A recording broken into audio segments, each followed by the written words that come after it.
Hello friends, कैसे हैं आप सभी। उम्मीद करती हूँ आप सभी अच्छे होंगे।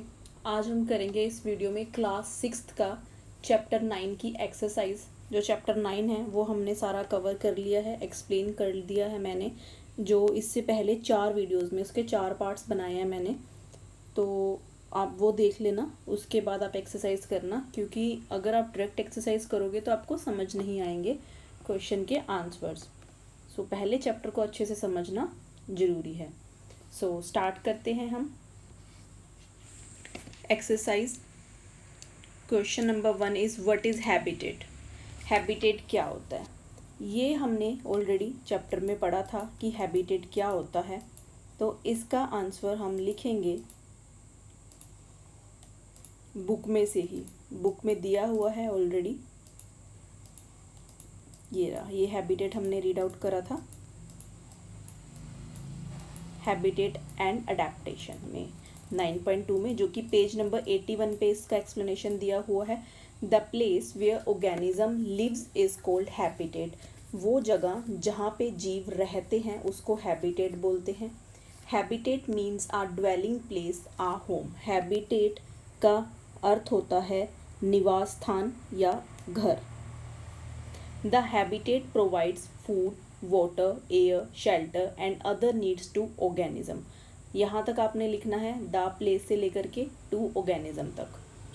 द हैबिटेट प्रोवाइड्स, जो हैबिटेट है, जो निवास स्थान है, वो आपको खाना, भोजन, हवा, पानी, छत और बाकी जो जीव की ज़रूरतें होती हैं वो प्रोवाइड करवाता है। तो ये आ जाएगा आपका फर्स्ट का आंसर। सेकंड है how are cactus adapted to survive in desert. रेगिस्तान में जो कैक्टस का पौधा होता है वो कैसे अपने आप को सही रखता है, सर्वाइव करता है, कैसे वहाँ पे जीता है बेसिकली। सो इसको हम आपको नोट डाउन करना पड़ेगा। ये मैं साथ साथ आपको नोट डाउन भी करवा देती हूँ। सो इसका हम लिखेंगे सेकंड का। ये आप पॉइंट्स में लिख सकते हैं, ठीक है। जो कैक्टस के लीफ होते हैं ना, the leaf is replaced by the spine to reduce transpiration. जो ट्रांसपिरेशन होती है उसको कम करने के लिए जो कैक्टस के लीफ होते हैं उनको स्पाइन से रिप्लेस किया हुआ होता है। तो इसको आप लिखोगे द लीफ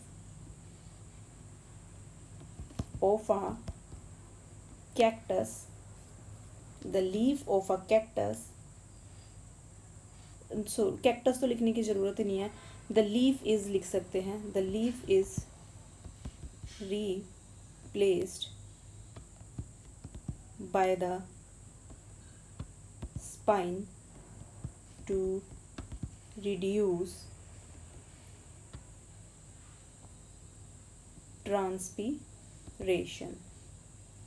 ट्रांसपीरेशन। इससे पहले आप लिख सकते हैं, सेकंड में ये लिख सकते हो आप, adaptations of a cactus are as follows.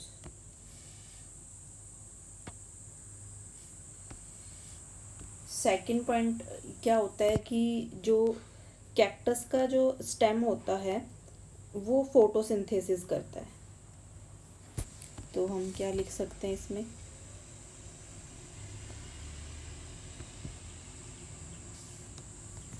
Stem carry out photosynthesis.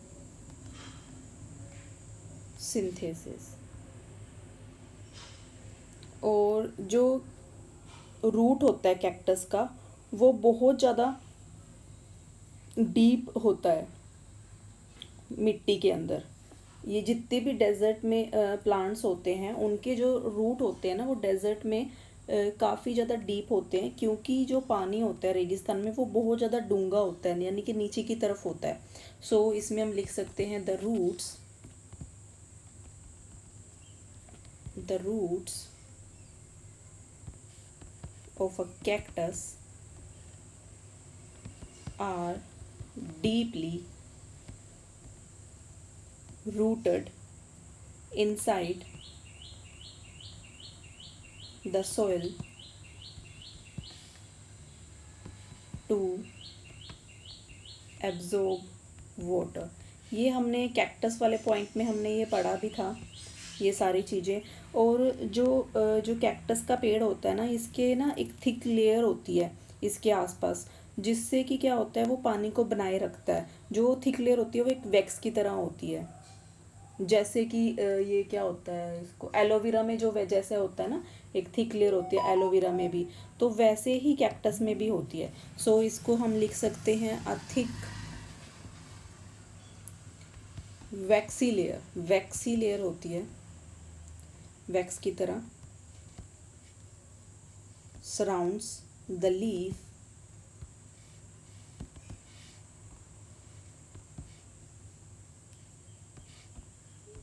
To retain water, पानी को बनाए रखने के लिए। ठीक है, तो ये हो जाएगा हमारा सेकंड का आंसर। सो अभी हम करते हैं नेक्स्ट फिलअप है। फिलअप में क्या है, सबसे पहला, the presence of specific features which enable a plant और an animal to live in a particular habitat is called adaptation. जो कोई भी प्लांट होता है या कोई एनिमल होता है, उसमें कुछ ऐसे फीचर्स होते हैं जो कि जहाँ जो उसका हैबिटेट होता है, जो उसका जहाँ पे वो रह रहा होता है, वहाँ पे उसको सरवाइव करने के लिए उसमें क्या होती है कि अब जैसे कि आप अपने आप पे ले लो। एक एग्जांपल हमने बुक में करा था, इस चैप्टर में करा था कि जब जो नॉर्मल जगह पे रहने वाला पर्सन है पहाड़ों में जाएगा, तो उसको स्टार्टिंग में उसको दिक्कत आएगी सांस लेने में, ब्रीथ करने में, लेकिन धीरे धीरे वो उस चीज़ को क्या कर लेगा, अडेप्ट कर लेगा वहाँ की चीज़ों को। तो वैसे ही प्लांट्स और एनिमल करते हैं, तो इसका आंसर आ जाएगा adaptation. Next is B, the habitats of the plants and animals that live on land are called dash habitat. वो प्लांट्स, वो एनिमल्स जो कि लैंड पे रहते हैं, तो उसको बोलते हैं terrestrial habitat. Next is C, the habitats of plants and animals that live in water are called dash habitat. जो पानी में रहते हैं पौधे और जानवर, उनको एक्वेटिक हैबिटेट बोलते हैं। Soil, water and air are the dash factors of the habitat. ये हैं abiotic factor. Changes in our surroundings, हमारे आसपास में जो चेंजेस होते हैं, that make us respond to them, उस चेंजेस से हम कुछ रिस्पॉन्ड करते हैं, उस रिस्पॉन्ड को क्या बोलते हैं, स्टिमुली। ये हमने पढ़ा था, ये अलग ही टॉपिक दिया हुआ है इस चैप्टर में, स्टिमुली। तो मैं आप फिलअप्स के भी आंसर्स नोट डाउन करवा देती हूँ आपको। थर्ड का जो ए है उसका क्या था, अडेप्टेशन। सबसे पहले हमने यही करा था, हाँ, adaptation. Next one is B. B में हमने रीड आउट करा था, the habitats of the plants and animals that live on land. Land पे रहने वालों को हम क्या बोलते हैं, terrestrial, TERRE, terrestrial. Next one था, सॉरी, नेक्स्ट था वो वाटर वाला था, मुझे याद है, उनको हम एक्वेटिक हैबिटेट बोलते हैं। Next one is D. D था सोइल वाला। Soil, water and air are the abiotic, ABIOTIC। Next one is E. E का था स्टिमुली। डन। अभी नेक्स्ट क्वेश्चन करते हैं, fourth. Which of the things in the following list are non living. हमें बताना है कि जो इन्होंने ये लिस्ट दे रखी है, इनमें कौन सी जो चीज़ें हैं वो नॉन लिविंग हैं।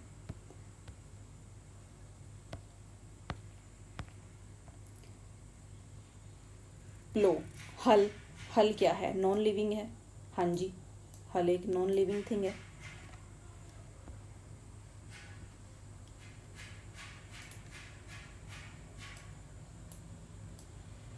जो भी ये नॉन लिविंग है उनको मैं ऐसे सर्कल कर देती हूँ, ठीक है। मशरूम लिविंग थिंग है। शीविंग मशीन, सिलाई करने वाली मशीन, सिलाई करने वाली मशीन भी क्या है, नॉन लिविंग है, ये सांस नहीं लेती है। शीविंग मशीन जो है वो सांस नहीं लेती है। Next one is radio. Radio ये भी नॉन लिविंग थिंग में आएगा, सांस थोड़ी ना लेता है रेडियो। बोट ये भी नॉन लिविंग थिंग में आएगा। Water, wait a second, water hyacinth ये आएगा लिविंग थिंग में। जहाँ से पानी जाता है, खेतों में भी आपने देखा होगा ना, एक वो बना होता है कुआं टाइप सा, कुआं तो काफ़ी बड़ा हो जाता है, एक खड्डा सा होता है, उसमें पानी होता है और उस पानी से खेतों में पानी जाता है, तो उसको बोलते हैं वोटर हयासिंथ। और अर्थवर्म, गंडोए ये भी सांस लेते हैं। Next one is give an example of a non living thing which shows any two characteristics of living thing. हमें एक एग्जाम्पल देना है जो कि हो तो नॉन लिविंग थिंग बट उसमें कुछ ऐसे लक्षण हो जो कि नॉन लिविंग थिंग्स में भी होते हैं। सो इसका आंसर हम लिख के मैं आपको बता देती हूँ। इसका हम एग्जाम्पल ले सकते हैं, कार भी ले सकते हैं, बस ले सकते हैं आप, ठीक है। कार हो गया, बस हो गया, बोट हो गया। तो इसका जो कैरेक्टरिस्टिक्स इन्होंने बोला, दो कैरेक्टरिस्टिक्स।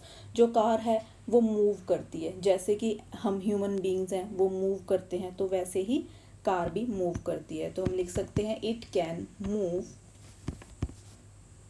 Like living beings.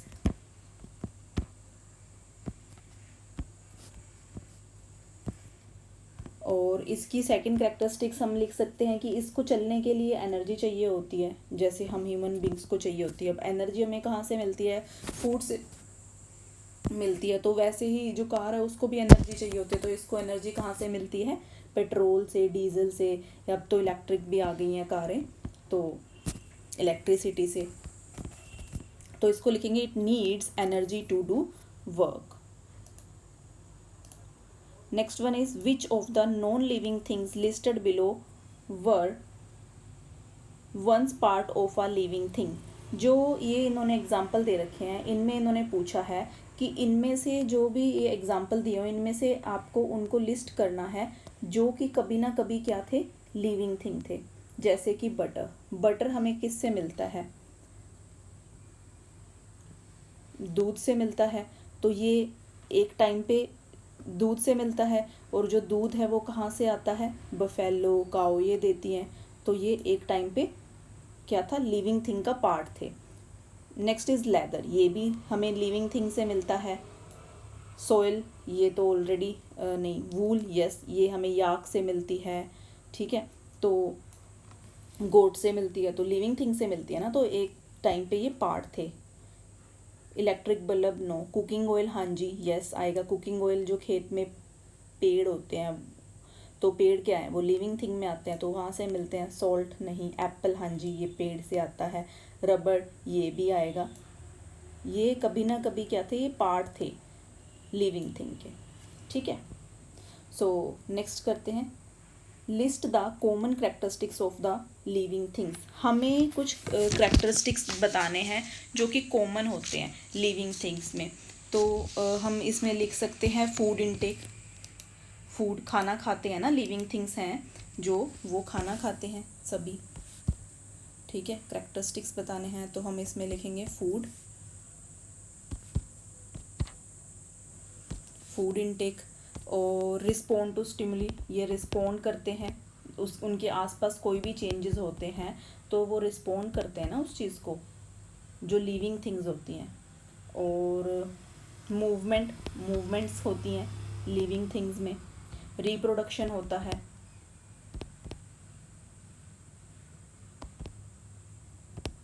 और ग्रो एंड डाई बढ़ते हैं, मरते हैं, grow and die. Done, 7th हमारा हो गया। अभी नेक्स्ट पे आते हैं हम, जो कि लास्ट है। Explain why speed is important to survival in the grassland for animals that live there. Hint, there are few trees और places for animals to hide in grassland habitats.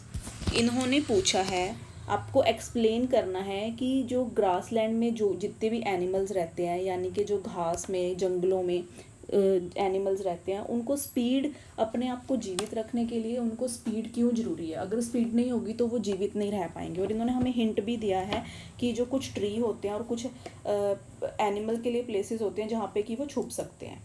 सो इसको हमने ना इस चैप्टर में ही एक आपको अगर याद होगा, हमने एक डीर और लॉयन वाली हमने पढ़ी थी एग्जाम्पल, तो हम उसको लेकर के ही चलते हैं। तो हम लिखेंगे सबसे पहले कि जो स्पीड है वो बहुत ज़्यादा इम्पोर्टेंट है सर्वाइवल के लिए, ग्रासलैंड के लिए। और क्यों इम्पोर्टेंट है, ताकि वो जो है जो शिकारी होता है, शिकारी कौन होगा, ठीक है, जो शिकार करेगा, जिसको अपना भोजन चाहिए, तो जिसका शिकार करेगा उस शिकार को अपने आप को बचाना है, तो वो कैसे बचाएगा, तो भागेगा ही ना, भाग के बचाएगा। तो भागने के लिए स्पीड अगर स्लो होगी तो वो बच ही नहीं पाएगा। अगर वो तेज भाग सकता है तो ऑब्वियसली वो बच जाएगा। तो हम लिखेंगे speed is important for survival in the grassland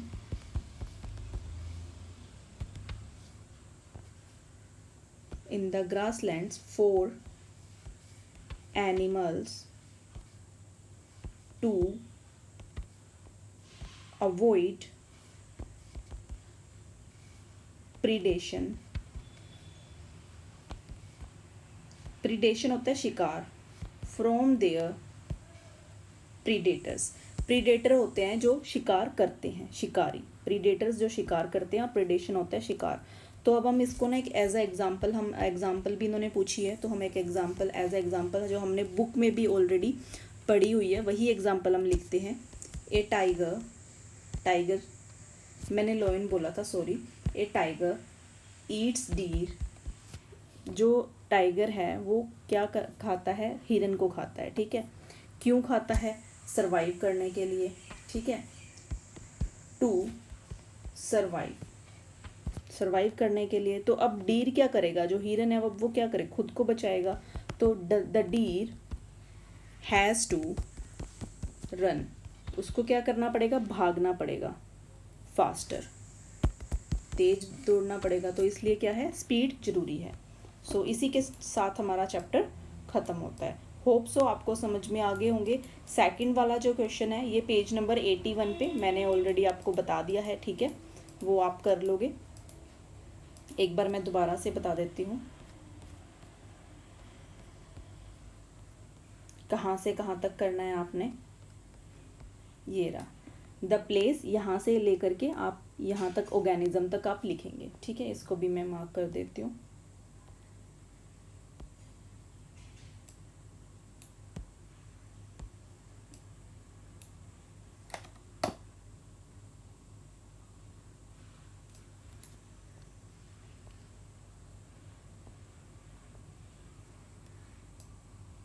यहाँ से आएगा दा से लेकर के ऑर्गेनिज्म तक, ठीक है।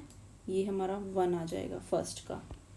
बाकी मैंने आपको करवा दिए हैं। उम्मीद करती हूँ आप सभी को समझ में आ गए होंगे। इनकेस कोई प्रॉब्लम आती है, पहली बात तो आपको कोई प्रॉब्लम आएगी नहीं। अगर आती है तो आप इससे पहले जो मैंने एक्सप्लेनेशन के वीडियो डाले हुए हैं, एक्सप्लेनेशन की हुई है इस चैप्टर की, आप वो देखिएगा। उसके बावजूद भी अगर नहीं क्लियर होता है कुछ भी टॉपिक, तो आप कमेंट सेक्शन में नोट डाउन कर सकते हैं। मैं अलग से एक छोटा सा वीडियो बना के आपके डाउट्स क्लियर कर दूँगी। That's it for today guys. उम्मीद करती हूँ आप सभी को समझ में आ गया होगा। And have a nice